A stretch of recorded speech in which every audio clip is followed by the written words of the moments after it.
welcome to Carmen's Australian Storytime. Today I'm here with Willow and we are going to read a book about how to make a bird.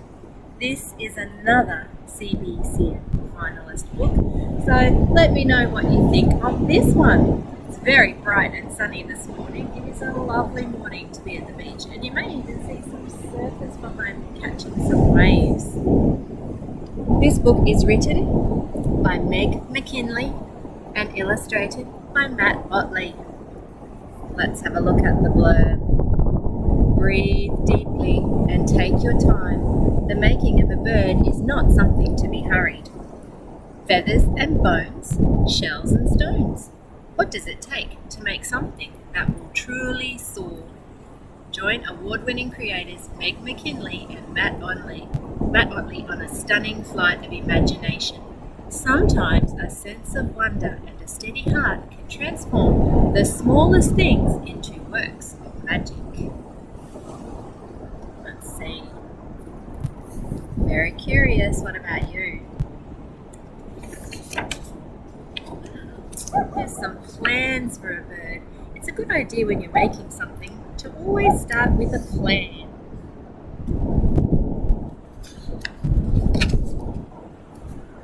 They're having a little think about it. They might be watching the birds. To make a bird,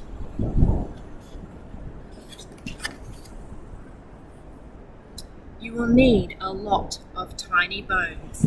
They will be smaller than you imagine. Some so tiny they are barely there. Because most birds are very tiny, aren't they? And they will be hollow, these hundreds of bones, so light. They have to be light so they can fly, don't they? So light that when they rest in your palm, you will hardly feel them. These are what will float on air. They have to be very, very light. There she is, having a look for some things. I love the illustrations in this book. Take these bones and arrange them into a bird shape. Any bird shape will do. The proud arch of an eagle, the soft curve of a sparrow. Breathe deeply and take your time. The making of a bird is not something to be hurried. A nice place to be. Next, you need feathers for warmth and for flight. Smooth these over the bones of your bird shape. Press them firmly into place. Save the longest for the wings and the tail. Lovely feathers. You can find lots of feathers if you keep looking around on the beach and when you go for walks in the park. These are what will lift your bird into the air. Look at all the treasure she's found to work with. I wonder if you could have a go at this.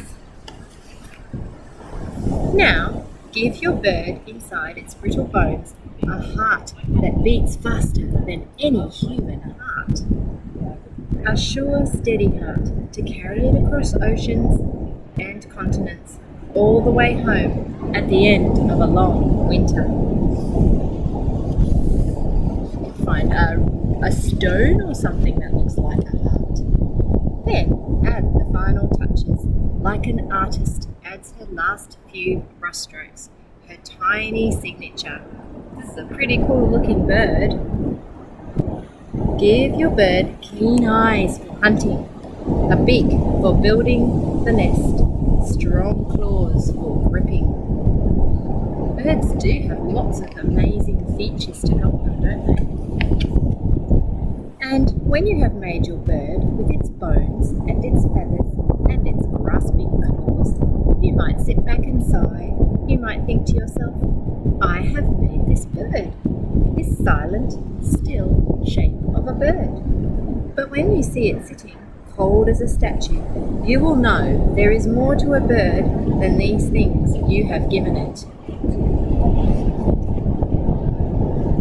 So you will gather it into your hands and cast it gently upon the air. Those wings you so carefully made will stretch out just a little, and your bird will tremble as it feels inside its tiny racing heart with the dreams only a bird can dream. Of open sky and soaring flight, and then your bird will catch your eye and you will know it is time to go, and open the window. Open it.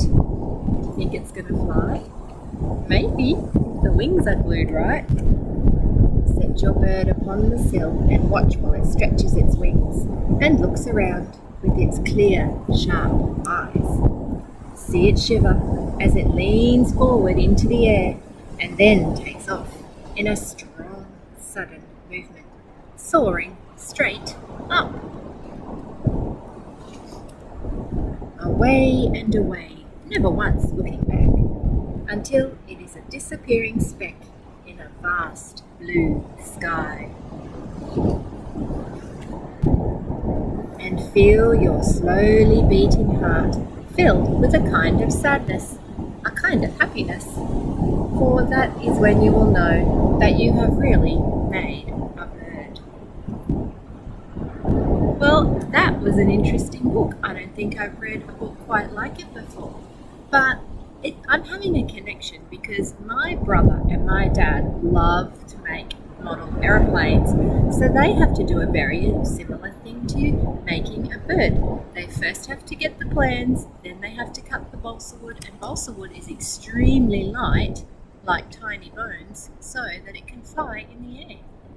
Thank you for joining me today. I hope that you enjoyed this book.